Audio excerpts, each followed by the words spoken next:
जी अस्सलाम वालेकुम। ओ शीदा नहीं शीदा, ओ शीदा यार ओ 4 नंबर का सप्लायर ओड़ा शीदा टल्ली पिंडी दा मसली जड़ा ओ कहंदा सी कि भी एक मामूली कप्तान हो तो जड़ा कहंदा सी तर्जमान है ते तर्जमान बन बन के ते वेली ते कब्जा कीती बैठा सी। उहदी वेली ते कब्जा छुड़ा लिया गया बड़े अरसे तो बाद।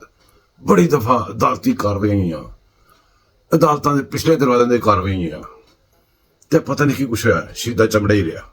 जरा मनाजर वेखो किस तरह वेली च कीती है।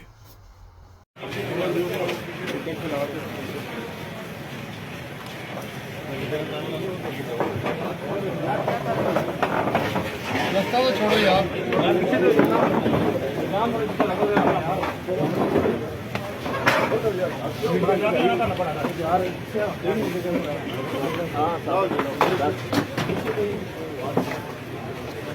क्या कर रहे हैं